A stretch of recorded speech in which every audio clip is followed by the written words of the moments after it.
I'm Marcus Smith, and this is Constant Wonder. Thanks for joining us in our ongoing quest for the awe and wonder that await each of us every day and all around. Awe can be found in all creation, human or wild, vast or small, in spiritual encounters that move us beyond words.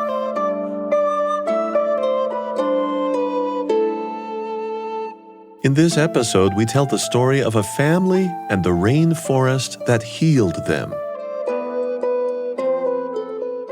I always describe it to people as being a bit like time travel when you go into these rainforest environments. So it's quite kind of folkloric. It's all of the sort of gnarled trees.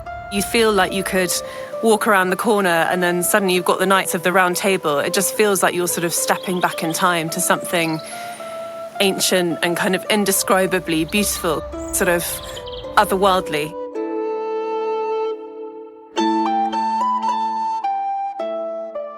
Lizzie Hanbury-Tenison there, describing a rare, temperate rainforest.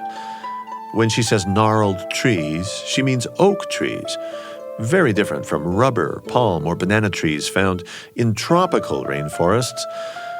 But those ancient gnarled oaks can host up to 600 species, which means more than being just ancient relics of the past, they are anchors of abundant life today. Lizzie and her husband Merlin run a retreat center on a farm of substantial size in southwest England, and part of that family farm's total area is rainforest. Little by little, pastureland there is shrinking as the Hanbury-Tenisons work with nature to rewild this farm back to the rainforest it once was. All this is happening at a place called Cabilla. It's where Merlin grew up. Cabilla is an ancient farm in Cornwall in the southwest of the UK. It's 250 acres. An acre is about the size of a soccer pitch. So it's 250 soccer pitches stitched together. 1/3 of Cabilla is Atlantic temperate rainforest, and 2/3 of it are traditional grazing land, which would usually just have had sheep on it. And we have turned that grazing land back into rainforest. And it sits right in the heart of Bodmin Moor, which is this ancient, incredible space, this wilderness in the heart of Cornwall. As I visited with these two, they were sitting together outside under a bright blue sky, birds making their presence known in the soundscape as well, seemingly enjoying the sunshine right along with the humans. The occasional airplane that flew over, that could not mar the magic of connecting to this unusual place and wonderful people by video link to glean a few of their thoughts and feelings right there in one of the least visited regions of Cornwall. Well, now just what is so special, so magnificent about this place? Well, we're going to be talking about more than just the history of Cabilla and the story of its environmental rewilding, the rebounding woodland. That's crucial to the story, to be sure. But Merlin and Lizzie have each turned to these woods for healing from personal trauma, and they have now decided to share that healing with visitors who come to the center. Now, I'm unlikely, actually, to ever visit such a faraway place from where I live, and maybe you won't either. Still, the Hanbury-Tenisons are modeling something very important for any or all of us, no matter where we are. Go find a bit of forest, if at all possible, they recommend. Just being in the woodland may do something important for your spirit, to heal it, and possibly even your body. Here's Lizzie Hanbury-Tenison. We've always found real comfort in a green landscape. You know, I was just down there this morning and it's this beautiful sort of patchwork quilt almost of different green textures and the beautiful wood rush and the gorgeous ferns about to unfold. The function of Cabilla as a retreat center, extending a warm welcome to people who are looking for healing, well, that is fully integrated with the aim of restoring the land itself. It's a big part of our mission here is reconnecting the head and the heart, because these rainforests, they go way back into our most ancient folkloric stories, things like the Mabinogion and Geoffrey of Monmouth's Arthurian tales and Tolkien's Fangorn Forest and Lewis Carroll's Jabberwocky. You know, these are all set within temperate rainforest landscapes. In the UK, we refer to these woodlands as ancient oak woodlands or wet woodlands. We weren't using the term rainforest anymore. People have that look of surprise when you say that there are rainforests in the United Kingdom, and people they look quizzical, they prick their ears up. But I remind them of these old stories, and people begin to realize that actually rainforests are as normal to us as warm beer and tea and talking about the weather. They are part of what make us British. We just have slightly forgotten about that for the last few centuries. Well, let's go back in time with the name Cabilla itself. That's got a storied past as well. What does it mean? There's a wonderful story to the name, and like many places in the UK, everything really starts, or our knowledge starts, from 1066 when William the Conqueror came over. And it was the last time that Cornwall was a truly independent nation. We were a pagan nation ruled by our last king, King Caddoc. And William the Conqueror came down in 1066, and he was suppressing all of these outlying parts of the UK because it wasn't much of a unitary system at that point. And he killed King Caddoc, and he gave Cornwall to his brother, Robert de Mortain, who became the first Duke of Cornwall. And when they did their census in 1086, the Doomsday Census, they found that there were 138 ancient farms dotted across Cornwall, this ancient landscape. And each of these farms had a duty that they had to do for the king. And the duty of Cabilla, and people hear the word Cabilla and they think it's a Spanish name. They phone us up and they say they want to come and stay at Cabilla, which I always think would be a lovely way to pronounce it, but it's actually an ancient Cornish name that originally was Cabulia, and it means the land of the woolen cloak. And the duty of the steward of this land, the land behind us, Cabilla, was whenever the king crossed from England into Cornwall to go and find their finest sheep and to shear it and to make a fine woolen cloak that they would then present the king or the duke with at the boundary to keep them safe, warm and dry from the occasional bad weather that we get down here on this peninsula jutting out into the Atlantic, where we're constantly battered with storms and rain. So we really want to create that culture, that idea that when people stay here, they are staying wrapped in a woolen cloak of safety and security and peace and calm, because a lot of people come here who are processing trauma or challenges or difficulties from their life, and we want them to feel that they're in a safe space while they're here. In just a few words there, Merlin has seamlessly stitched Cabilla's ancient name and past right into its current mission of restoring and reviving the ailing human spirit. But before we get to Cabilla's objective of healing the human heart, we want to explore the other side of the story, how and why the Hanbury-Tenisons have thrown themselves into healing the heart of the rainforest. Now, along the way, you'll get a good sense for why this unique ecosystem of temperate rainforest, that in the UK for many centuries now has been shrinking, why it's worth preserving. There is considerable excitement to be found in the science of a temperate rainforest. And for that excitement, we reached out to somebody who has worked with Cabilla and similar restoration projects in the UK. This is Rob Stoneman. Rob is Director of Landscape Recovery for the British Wildlife Trusts.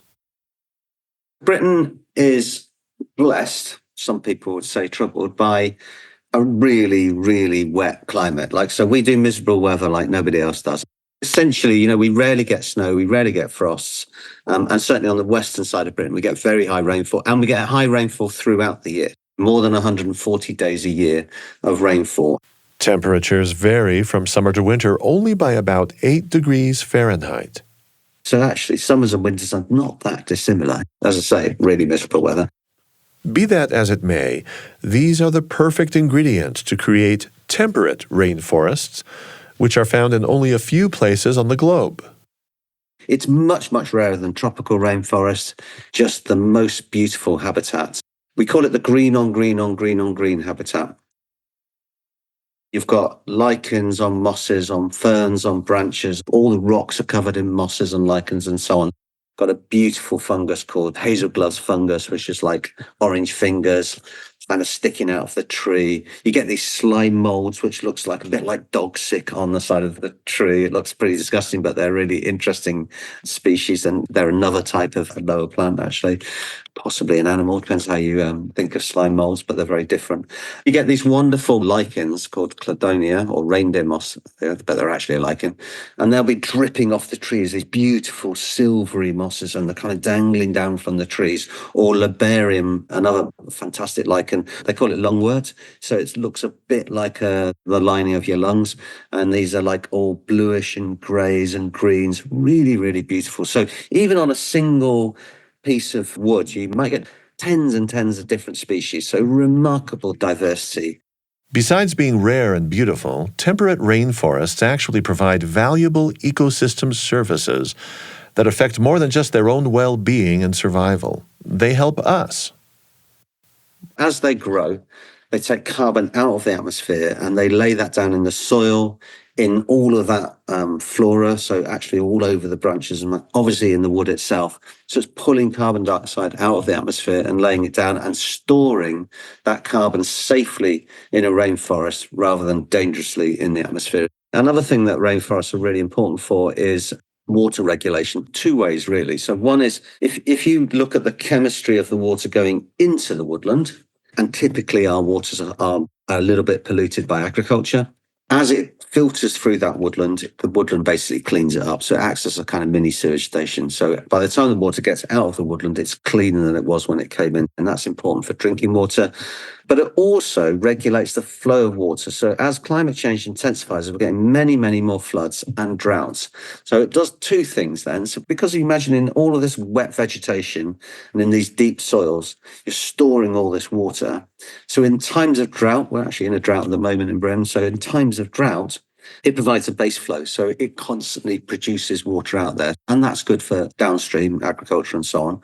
Probably more importantly, in times of flood, so when we've got big storm events happening, it holds the water up. So it reduces that flood peak. And if you reduce the flood peak coming out of these small streams through the woodlands, then that reduces the flood peak in the big cities, which means you don't have to spend as much money on flood defence. So it's a natural flood management system. That's really important. More effective, would you say, than a typical temperate forest with its usual mix of deciduous trees and conifers?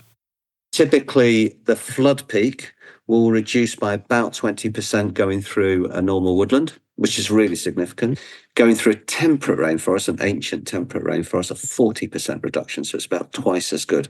40% is huge. So this is the difference between perhaps having a 2-meter concrete wall in the middle of a city as opposed to, say, a 1-meter wall. And that's an enormous cost saving to the public purse. So the number of temperate rainforests we've got is so low that that's not going to make an awful lot of difference at a grand scale. But if we can start to plant new rainforests and connect those landscapes back together and actually look at particularly flood-prone catchments, then we can start to make a really big difference. We're working with people like Cabilla to look at how can we reclothe the whole of Western Britain and Ireland in our temperate rainforest. We've seen other parts of the world where that's happened. For example, Costa Rica's gone up from 20% forest cover to 80% forest cover in the last 30, 40 years. Appalachian Mountains was pretty much deforested in the 1930s and of course is now completely covered in trees again. So we know that these large-scale landscape transformations is possible. I think wouldn't it be fantastic to do that in Western Britain? Anyone hoping to support the large-scale recovery of rainforests in Britain is going to need some serious ambition and optimism. Here's a couple of statistics that show just what the folks at the wildlife trusts are up against. Currently, only about 1% of the UK consists of rainforest. A few thousand years ago, 20% of the UK was a rainforest. 20%. Now, that is not the Cornwall that Merlin's immediate family, or for that matter, the Cornwall that his maternal ancestors, going back for many generations, had ever really known. But that figure of 20% provides a vision that inspires Merlin and Lizzie too. Now, she spent most of her childhood in Wales, so it was never really a shock to arrive in a deeply green, rainy place like Cornwall. But still, I had to ask her if there was for her a Cabilla cloak gesture of hospitality waiting when she first arrived. Back then, she was the newcomer, whereas Merlin grew up there. And his parents are still living right near where the younger couple was sitting for our conversation. I asked Lizzie, of course, mostly figuratively about this. I wondered what it was like for her when she first saw the farm and forest. Was it a woolen cloak welcome kind of experience? I think it was more like torrential rain and leaky wellies and falling in bogs and baptism of fire, probably with parents-in-law as well. But I think that it's definitely something that we have tried to foster for everyone that comes to stay here. From their descriptions of Cabilla and Bodmin Moor, Merlin and Lizzie, I would say, are clearly devoted not just to the environmental aspects of the rainforest, its natural beauty, but also to preserving a sense of a meaningful human connection to this region, its past human cultural history. Stories about this valley going back 1,000 years. We think of them as wilderness, and we think of wilderness as being places where humans are absent from. But there are stone circles, ancient stone circles within the rainforest that are 4,500 years old. There's old mining sites that are 2,000-3,000 years old. These are very lived-in habitats. They're very human spaces. And I love going through there and feeling the energy of the people that have been there for many, many, many generations, going back into the very mists of time.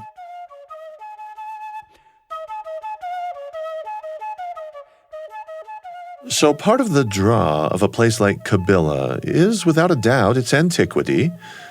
But on the wonder scale, there's a host of reasons to get excited about this place, beyond it just being older than dirt. Cabilla sparks joy and interest in some ways that at first might seem contradictory. Yes, be amazed by its long history, but also by the fresh new life of recently hatched song thrushes or nodding bluebells growing in the understory in April and May. Be thrilled by its unmanicured wildness, but also by the human hands responsible for reintroducing beavers there. In short, what's not to celebrate about the reciprocity of healing that I mentioned earlier? As people work to make Cabilla healthier through conservation, Cabilla is also making for better people. So why wouldn't the Hanbury-Tenisons feel fully energized by what they see as a proper human presence here? I think what has been such a joy is the appetite and the enthusiasm from other groups of people who are infinitely more educated and expert than we are. So we had this wonderful group of ancient tree experts. The Ancient Tree Forum. The Ancient Tree Forum, who are interested in ancient trees but in lots of other plants. I think it was about 5 years ago, and they were looking for a very specific fern. And it's an absolutely minuscule, tiny thing that you would have no idea about even existed. The Tonbridge filmy fern. The Tonbridge filmy fern. And the group that came to see this fern was so excited that 2 of them fell in the river when they found it. 2 grown adults were genuinely so delighted to find this minuscule, tiny fern in the rainforest that they went literally splash. And it was in November, it was cold. And it was bloody cold. So I think that has been, for me personally, one of the most exhilarating things, feeling all of these experts come here and just take so much joy and excitement in the ecosystem. I couldn't agree more. We talk about charismatic creatures, especially around rewilding or nature restoration, and in the States, this is things like wolves and mountain lions and bears. In the UK, we're a little bit more pedestrian because we've lost all of our apex predators, so it's things like ospreys and beavers and pine martens and wildcats. But these are the kind of thing that everyone can get behind, the kind of stuff that excites school children, that would excite any person, whether they were interested in the natural world or not. It was at this point in our visit that Merlin sprang an idea on me that I'd never really entertained before, at least not in so many words, that flora, as well as fauna, might be experienced by us as charismatic.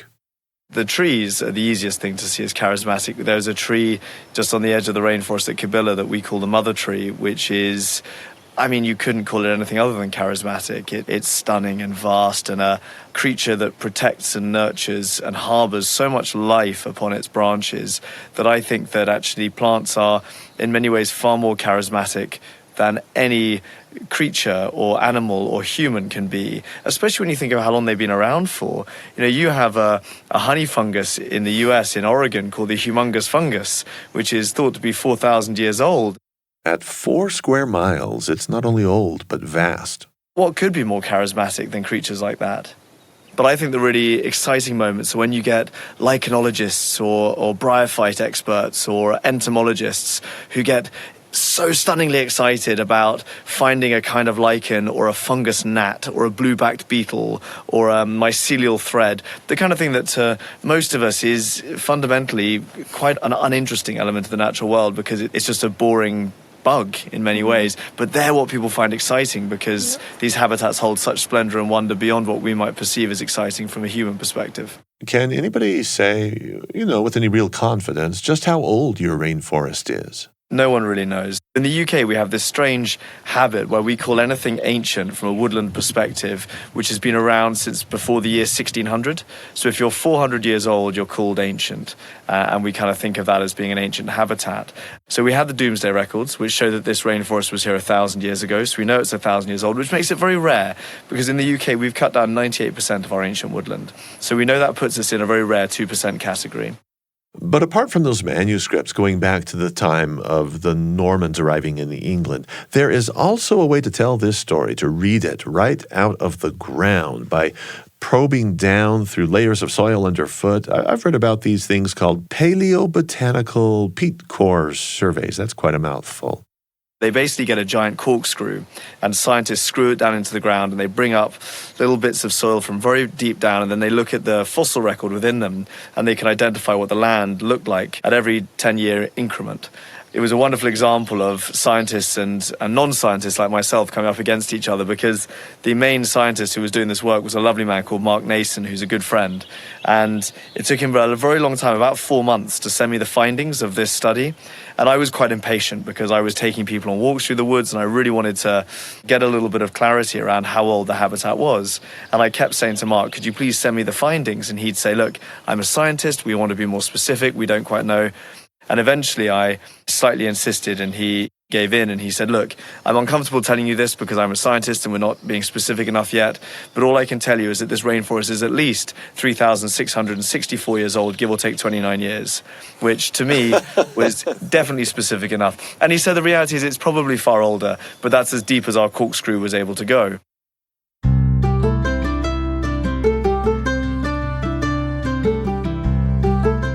Remember the oak trees mentioned earlier? Well, nearly 80% of the trees put in the ground to rewild Cabilla have been Celtic oaks. And then about 5 years ago, Merlin and Lizzie welcomed the planting of 4,500 native willow saplings, or whips.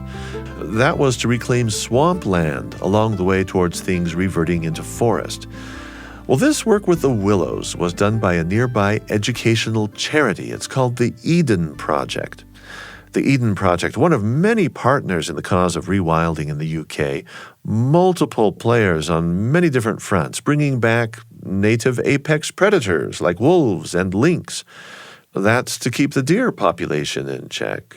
Deer will trample and browse on sapling trees that are struggling to survive. For their part, the Hanbury-Tenisons have established a charity called the 1,000-Year Trust, which has as one of its goals to bring back native livestock to British farms, native cattle, pigs, horses. These would come in the place of sheep that tear up the woodlands. Well, sheep, as I learned while preparing for this conversation, were imported 5,000 years ago to the UK from Mesopotamia. Not native to the British Isles. Who knew? Rewilding is just a massive undertaking with a lot of moving parts, and it's going to take years, decades, centuries, 1,000 years. So how do Merlin and Lizzie measure success? How do you know when you're on the right path? I think it's really about how we as humans try to sort of establish more natural rhythms. It's all about how we try to work in as much harmony as we can possibly do with what nature is doing already. So thinking as nature does, in 100-year cycles and 1,000-year cycles. All of these things that we're trying to establish, all of these ecosystem rhythms and all of these sort of visions for the future, we're not going to be here to see them through. One native creature that people often miss is humans. We have been here as long as any of these other species have been in this forest, and a big part of restoring the natural world is restoring humans' place within it and seeing it as our home, not as an alien habitat that we should dip into and dip out of and fence off and leave to fend for itself. We are a rainforest creature, and we have a part to play in restoring it. One particularly successful animal reintroduction at Cabilla has been, and I've already tipped you off here, beavers. Beavers famously restore former wetlands that have been drained. They weave together willows, making their dams. When water pools behind them, algae can take hold, and that's where bugs lay eggs and fish in turn eat those eggs, and fish attract otters. You know, the whole food chain thing. The beaver dams are also natural regulators that prevent unchecked flooding. But until recently, beavers had been extinct in England. Centuries had gone by without a beaver. Lizzie describes the thrill of bringing beavers to Cabilla. In the States, it's very different because you guys have lots of beavers over there and they're prolific. But I think for us over here, it was quite different. We were the first people to reintroduce beavers onto Bodmin Moor for 400 years. And this is kind of a joke that escapes lots of younger people. They don't understand who Sigourney Weaver is. So the fact that we called our beavers Sigourney Beaver, they just don't get. So we've rolled out that gag a few times and nobody's got it. Literally tumbleweed. Gen Z know nothing. Gen Z. But I think that has been one of the most satisfying elements of everything that we've done here. At the start, everybody, including me, thought that you were a little bit mad for sort of going after it and wanting to do it. It sort of dominated quite a lot of our lives. The paperwork, the campaigning, the fundraising. We had to get a special enclosure made for the beavers. So we had Sigourney at the start, and then we had Jean-Claude, her husband, and then they had Jean-Claude Van Damme, obviously. It's just not as simple as setting a few beavers loose. By law, the Hanbury-Tenisons were required to enclose a 5-acre section of the river Bedalder that cuts through the farm. That's because for many, many years, naysayers have been maintaining that beavers will run amok and damage the landscape. But according to Rob Stoneman of the British Wildlife Trusts, that concern has never, dare I say, held water. Beavers access their lodge from under the water.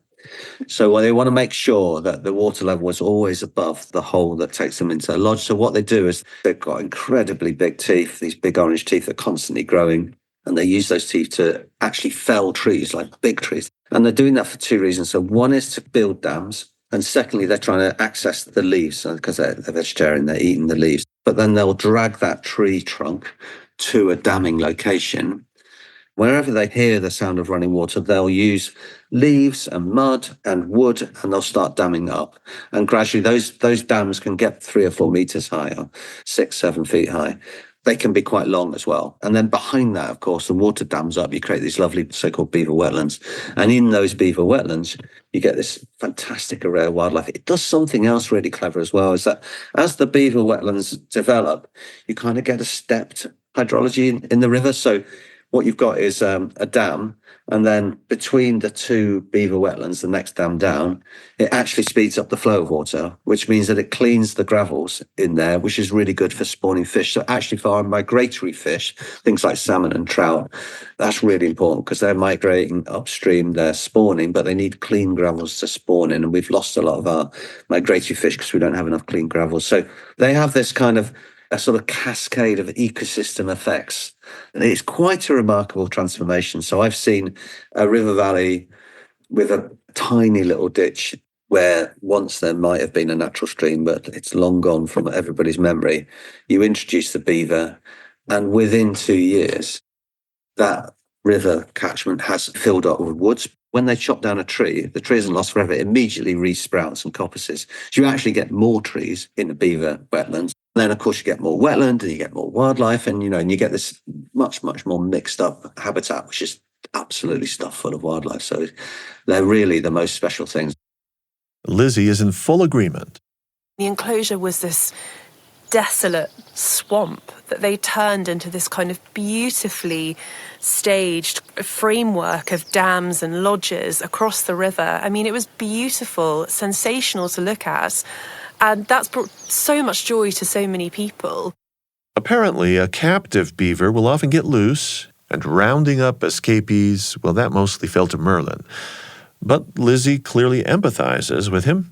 Here's her take on the nighttime chore of chasing down a furry, sharp-toothed jailbird. the beavers have escaped. Oh, it's midnight. I'm going to have to go and get the beaver trap and go and get my torch and go out in the middle of the night and try and find them. All of that kind of headache was worth it. How often are you chasing beavers then, Merlin? I have become an expert. Not as much in your old age. Exactly. As I'm firmly in middle age, I'm less of an expert beaver wrangler than I once perhaps was. And it's become a good case study for what species reintroduction looks like. You know, there are debates in the UK now about species like the lynx, even about species like the wolf. And everybody is saying, no, that'll never happen in the UK. We will never have wolves or we'll never have lynx back in the UK. But back in 2018, when we started our beaver program, everybody was saying we'd never have beavers back in the UK, that it was a terrible idea, that they were maniacs with chainsaws who would destroy any woodland they were put in. And then it's been fascinating over the next 7 years to see local opinion and national media opinion really begin to shift on this. And it went from in 2018, everybody saying anytime a beaver popped up anywhere, it was the work of eco-terrorists, it was ecocide, it was destruction. And then it became a little bit more balanced. And now it's at the point where every time beavers are reintroduced somewhere new, it's entirely a good news story. Now, I think for things like apex predators, it will be a much longer journey and it will need a lot of study and a lot of care to be taken because we haven't had apex predators in this country for a few hundred years. But can the Cabilla beavers really be considered established if they're confined in an enclosure? Well, that doesn't sound like free-ranging wildlife to me. I tossed this one to Merlin. Up until about 6 weeks ago, every beaver in the UK that was legally held had to be within an enclosure. The government has just passed legislation about 6 weeks ago that now beavers can be released into the wild in the UK. This is huge because it will really skyrocket the impact that they have. But the work that we've all been doing, everyone in the beaver community over the last 5 or 6 years within enclosures has all helped to set the scenes for that, to generate the data, to create the goodwill in the public, to enable these wild releases. We're now working on a wildcat and a pine marten reintroduction program here, and I look forward to seeing the same kind of transition of narrative about that as well. Not only has the change in the sort of public narrative been really surprising and brilliant, actually the data, we did baseline studies on the beaver enclosure before they went in and kind of ongoing. And whilst we knew in theory they were these brilliant ecosystem engineers, the fact that their presence has improved water purity and has increased species around them was just fantastic to see. We had these pool frogs that were not present on the moor before the beavers were in existence, and then suddenly they arrived. Lots more dragonflies, butterflies, all of these species that sort of appeared out of nowhere because of the presence of the beavers. There's so much pessimism and doom and inertia and eco-anxiety, and we often feel that when a species is gone, it is gone. And we've seen things come back, not just because of the beavers. We've also re-established 100,000 trees here as part of our rainforest expansion program, where we've tripled the size of the rainforest at Cabilla. And we've seen species like small pearl-bordered fritillary butterflies return. Our green woodpecker population has exploded. Our cuckoos are coming back. The number of creatures that are returning, our hazel dormice, all of these types of things that were in serious decline in this area. Otter numbers on the river have really bounced back. Our dippers and our spotted flycatchers. Whether you look at birds, mammals, reptiles, amphibians, fish, invertebrates, any area that you choose to look at, there's signs of improvement. And it's only incremental, but that is why we called our charity the 1,000-Year Trust, because we don't want success or failure to be based upon short-term timelines, which is what I think in the West we've become so obsessed with. I see this all the time. Can we fix climate change by 2030? No, we can't. These are huge planetary systems that need time. They are, not to be too obvious with the metaphor, but they're oil tankers in the way that they turn, and we're expecting them to be jet skis. And so if you put something on a 1,000-year timeline, then each generation just needs to leave the natural world in a better state than it found it and incrementally improve it. And if we can do that, then in 1,000 years, that will be job done and hugely successful, but we shouldn't expect it to be a short-term mission. It needs to be a long-term mission. We're visiting with Lizzie and Merlin Hanbury-Tenison. Merlin is author of Our Oaken Bones, Reviving a Family, a Farm in Britain's Ancient Rainforests. In just a moment, we're going to move from the human healing of land to humans turning to the land for their own healing. Lizzie and Merlin have both turned to the forest as a balm for their sorrows and trauma, and want to extend the rejuvenation and rebirth that they have experienced to others. I'm Marcus Smith, and this is Constant Wonder, a podcast from BYU Radio. I'd like to take just a brief moment here to introduce you to another gem from the BYU Radio family of podcasts. It's called In Good Faith. You can immerse yourself in a soul-nourishing experience of spiritual exploration. Stephen Cat Perry is the host, and he features people of diverse religions and spiritualities. He always interviews them with an aim to come upon a genuine understanding of the guest's relationship with the divine. Maybe you're wanting to strengthen your own relationship, or maybe you just feel a hunger for thoughtful conversation that touches on faith and belief. Whatever your need, it's truly rare these days in the media landscape to find conversations that unfailingly nourish and uplift your soul. In Good Faith does that every time, and you'll find it wherever you get your podcasts. We now return to Constant Wonder. Today, besides running the Cabilla retreat and working on their 1,000-year trust, Lizzie and Merlin are parents to two young, energetic daughters. Their journey to parenthood wasn't at all easy. In fact, it started painfully with two miscarriages, which to the young couple felt like cruel blows. Lizzie recounts how Cabilla's Rainforest provided her with much-needed solace and time. Time on my own and time to sort of reset in something that was much bigger than me. And I think when you are around plants and species and, oak trees that are hundreds of years old, the wonderful thing that it can give you is perspective. And I think with that perspective came hope, actually, and a sort of deep faith that everything was going to be okay. I think that we can kind of connect to faith and we can connect to that kind of deep knowing when we are in these ancient ecosystems. And that's certainly what happened for me. Lots of women experience miscarriages, and it's a horrible thing to have to go through. And I consider myself very, very lucky that I had the space that I needed and a very, very beautiful and unique place that enabled me to really do that thinking and do that healing and allow all of those emotions that needed to kind of come out and be processed. And Merlin, we need to talk about what Cabilla eventually came to mean for you in terms of your psychological healing. This came some time after your military service, actually. This story is, of course, different in many ways, but still parallel to what we've just heard from Lizzie. I understand that a vehicle you were in drove over a landmine in Afghanistan's Helmand province. When you're a young man who's joined the military, the opportunity to go to places like Iraq or Afghanistan is something that many soldiers hope for when they're in training. And I felt very lucky that I came back with both my arms and both my legs and without any major injuries or damage.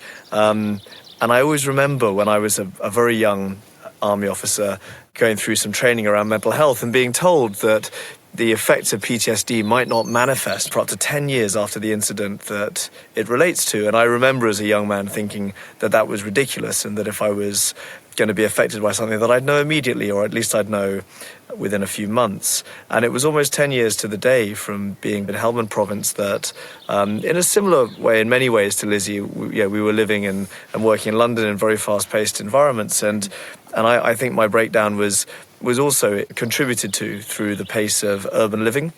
And I always want to make that point because I think it's very tidy to sort of make 2 and 2 equals 4, to go, okay, so roadside bomb in Afghanistan, then a mental health breakdown, that makes sense. But I always think it's far more complex, and many people living and working in urban environments, fast-paced jobs where they're not having their soul recharged while they're doing their day-to-day life, suffer from exactly the same mental health challenges and problems. And we were both so lucky that we had Cabilla to come and retreat to and to come and heal in and to hide in. And for us, the epiphany moment while we were both recovering from our own challenges was realizing that we were the lucky ones to have this beautiful rainforest valley behind us, and that the secret, the answer, had to be about how we open this space up to as many people as possible, especially veterans suffering from PTSD and moral injury, women who are struggling with fertility issues or starting a family, people from our healthcare service in the UK, the NHS, who were suffering from stress and burnout, how we could bring as many of these people as possible into this valley, but never see nature suffer as a result. Because I think we've all seen this, where a space, the Instagram generation has created it in spades, where there's a particularly beautiful part of the natural world. Everybody goes there and takes photographs of it, and before you know it, it's been trashed. Or everyone goes there to heal or to meditate or to go on vacation, and before you know it, that nature is no longer very special because it's been overused. And for us, it was always about walking that tightrope, and that's what we've been trying to do for the last 5 or 6 years. We've had over 3,000 people now stay in the valley. The rainforest has tripled in size. The species are coming back. Wildlife abundance is coming back. I feel like those two missions are currently in a very healthy state. You know, we didn't invent the notion of nature as a healer right here during our conversation. To some ears, actually, the idea might even feel a little bit cliché. So I'd really like to expand what's being said here by introducing another figure in this Cabilla story. Merlin, would you kindly describe for us your father, Robin Hanbury-Tenison? My father's always been my greatest inspiration. He began as a young explorer in 1958, just after leaving university. This was at a time when large areas of the map in many parts of the world still had terra incognita, or there be dragons across the map, and Western people hadn't been into many of these areas. Back then, he did the first ever land crossing from South America, from its furthest eastern to its furthest western point. A few years later, he returned and did the South America from the furthest northern to the furthest southern point by river to demonstrate you could cross the watershed, and spent the 4 months in a tiny little inflatable boat on his own and became quite mad. He led the largest and longest expedition that the Royal Geographical Society to this day has ever led in the rainforest of Sarawak in Borneo, where over 150 scientists spent 15 months living in the rainforest. And it was the first ever real research project into what makes tropical rainforests quite so important. It is why we all now go to school and learn that rainforests are the lungs of the planet, and why they are as important as they are. And he founded a charity called Survival International, which is the main charity globally for the fighting for the rights of indigenous tribal groups who are being persecuted. And they do a lot of work with tribes in the Amazon and in Southeast Asia, and people like the Bushmen of the Kalahari. Wherever there are groups who are under threat, they're there to fight and stand up for them. And he is still the president of that organization to this day. He casts a long shadow, and I feel very proud to have him as my father. Merlin's father, Robin, was one of the very first COVID victims in the UK. After a storied career around the globe as an explorer, he nearly died from this infection back at home in England. Given his tenuous grip on life during a 2-month hospitalization, how did the healing nature of nature play out for this inpatient? Well, as it happened, he needed a strong sense of human connection, of course. But in his particular case, it seems Robin also urgently needed to get back outdoors. Well, I think in my father-in-law's case, it's a great example of where that has worked. He always describes being wheeled out on his hospital bed, feeling the sun on his face, looking at the flowers outside and thinking, okay, I can do this. And for him, it was a huge catalyst to his journey to recovery. We connected with the Hanbury-Tenisons the day after Easter. Yesterday was Easter Sunday, and 5 years ago yesterday, we sat outside. My mother-in-law, a great friend of ours, Julia, Merlin and me, and I was pregnant with our first daughter. And Robin was deeply, deeply unwell. You know, every day was a sort of new thing that had kind of gone wrong. And we all sat outside and we were about to sit down and eat our Easter lunch, and we all stopped and said, we're going to say a prayer, and we're going to say a prayer for Robin. And we all took those 2 minutes of sort of silent prayer, And literally 10 minutes later, the nurse from the hospital in the intensive care unit called us and said, "He is awake. Would you like to speak to him? Would you like to see him?" And we hadn't seen him for the best part of how long? 7 weeks. 7 weeks. And one of the things I'd always dreamt of was my father being able to tell stories to his grandchildren as they sat in his lap and as he dandled them on his knee about his adventures, and being the grandfather that I knew he dreamt of being as well. And so it was devastating for us to think that just when we were at the point where we were about to become parents, we were about to lose him, and he was probably never going to meet his grandchildren. And we shamelessly used the impending birth of his granddaughter as manipulation to convince him that he shouldn't give up. Even when he was unconscious, we would Talk to him about... Yeah, we'd speak through the phone. The nurses would hold a telephone next to his ear when he was unconscious, and we'd say, "Look, you can't die now. It's not allowed. It's forbidden, because your granddaughter is almost born, and you have to get better so that you can be here for her, because she needs you to teach her all the things that you taught me when I was young." And we would shamelessly use this manipulation. And it worked. And now he has 2 beautiful granddaughters who he sees almost every day and spends great amounts of time with. And that is one of the happiest, for us, the happiest thing in the world, that he came through COVID and has been able to be the grandfather that I always dreamt of him being, that we always dreamt of him being. Grandfather Robin had always lived large, an explorer, an advocate for wild lands, rainforests in particular, for pristine places with their indigenous peoples. 7 weeks in the hospital had taken its toll. Like a beaver eager to break out of an enclosure, he really could not thrive unless he once again felt part of the wider natural world. How do we, as humans, when there are nearly 8 billion of us on the planet and many people live in places with very little nature, how do we become a part of the natural world? And I think it all comes down to participating in the restoration of nature, participating in natural processes. And that's an easy thing to do, because there are gardens, there are tree planting opportunities, there are charities across the world crying out for volunteers to come and get involved with them. I think you see the most acute and exciting examples of people healing both physically and psychologically when we stop thinking of nature as something that we walk through, or something that we look at, or something that we take photographs of for social media, and start viewing it as something that we participate within in a healing and restorative way. That's when the really good stuff happens. That's when the healing happens. Let's talk about Robin climbing the hill. What's that story about, Lizzie? Well, Robin, he likes a challenge. Indomitable. Doesn't he? He likes a challenge. And he had said, after the beautiful garden at Darriford Hospital that had had such a huge, meaningful impact on his life and on his recovery, he'd said that he wanted to do the same thing for Treliske Hospital, the Royal Cornwall Hospital down here, and build a garden for people who were in the intensive care unit. So he decided to climb Brown Willy, which is part of the Cornish mountain range. And before he was sick, he would have been up and back probably in, an hour. Yeah. But this was a huge, huge feat for somebody whose lung capacity had diminished to the point of him nearly dying on multiple occasions. I mean, he got back and he was a shell of a human. He could barely walk. We've got these videos of him literally learning how to walk again. He was so broken. I think when you're in a hospital bed for 7-8 weeks in a coma, your muscles essentially stop working. So he basically had to learn how to use all of his muscles again. And to climb Brown Willy was such a huge feat for him. So we decided that we were going to do this with him. My mother-in-law, Luella, sort of dragged him up the mountain, and Merlin pushed him up by the bottom, up the mountain. And I was there as sort of support team with the snacks and the drinks.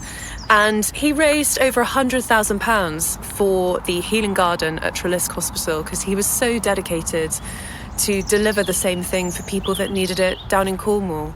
I'll never forget it, him climbing to the top, planting the Cornish flag, staking it in the ground, being surrounded by hundreds of people, all cheering him on Biggest and wishing him well. And it was also the biggest storm that we've ever seen in Cornwall. So It was savage. He did very well. Yeah, so God was really testing him. All of us, actually, I'd say. So you actually didn't pick the best day for this. Oh no, it was a terrible The worst day Terrible that day. could ever have been chosen. And it should have been actually. postponed, but he was so adamant that he wasn't going to postpone it. And now he still lives just 50 metres away from where we're sitting right now. And he turns 89 in 3 weeks' time. And on his 89th birthday, he's doing his next great feat, which is he's rowing 22 miles up the Tamar, which is Cornwall's border with England. And he's doing this time to raise money for the work of our charity, the Thousand Year Trust. So he still isn't stopping. He likes to always have a challenge in front of him. Constant inspiration. Constant inspiration. Fast forward a couple of months. If you're wondering how that rowing adventure went, well, of course, he made it. And when he rows, he has a signature style. Here's a clip from a promotional video he did before the row. He says that he's taken to rowing recently since his feet now don't work too well. The one bit that still works is the oars. So might as well show off by doing a bit of rowing. I've got a speaker and I play classic FM loudly. So passing sailing boats are surprised to see this little old man rowing his boat with the ride of the Valkyries booming out from the boat, which is all good fun. That was Robin Hanbury-Tenison for the Thousand Year Trust. We're speaking with his son Merlin and Merlin's wife Lizzie. I'm Marcus Smith, bringing you Constant Wonder from BYU Radio. And in just a moment, thoughts from these two about the overall place and power of awe in their lives, why it matters so much to them.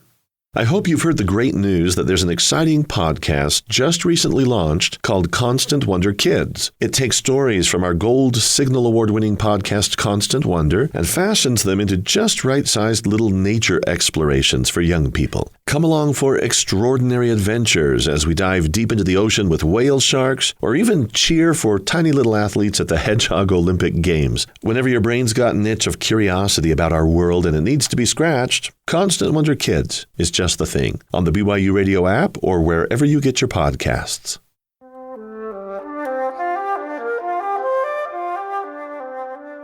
How central is this experience of awe, of wonder, to each of you as you think about having a fulfilling life, an existence that is worth living? I think awe is exactly that. I think awe is what keeps the heart beating. I think it's what keeps us in love with life. I think it's how we stay in tune with the poetry of our existence and how we can really find hope in every day. And I think that's one of the most powerful things that being in this beautiful rainforest has taught me. I walked through this morning and I saw the unfurling of our beautiful blanket of bluebells that starts at this time of year, and every year I look forward to it, and every year it exceeds my expectations. And I really believe in the awe of nature as a tonic, actually, big or small, the smallest bluebell to, a vast rainforest ecosystem. I believe that both have the power to make us feel hopeful and make us feel joy. And it's something that I look for every day. I have to say, I really, really believe in awe and the power that it has to just keep us happy and keep us hopeful. Merlin, do you dare say an extra word to that? As a sensible husband, I would always agree with everything that she says, but I genuinely live in awe every day. And I think that it all comes down to awe because we are surrounded by the 5 senses that we have as humans and the limited language that we have to communicate those senses.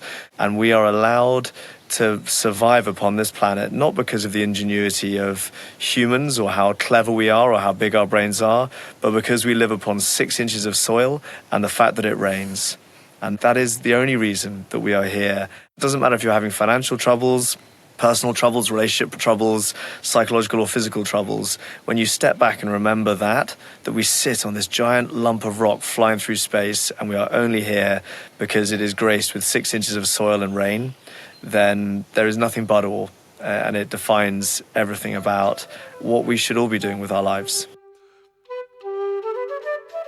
Merlin Hanbury-Tenison is author of Our Oaken Bones, reviving a family, a farm, and Britain's ancient rainforests. And he's the managing director of the 1,000-Year Trust. He and his wife Lizzie run the Cabilla Retreat Centre in Cornwall, England. Rob Stoneman is the director of landscape recovery for the British Wildlife Trusts. This episode was produced by Tenery Taylor with help from Jesse Scoville, Jenna McMartin, and Lily Jensen. Sound design by James Call. I'm Marcus Smith. Constant Wonder is a production of BYU Radio.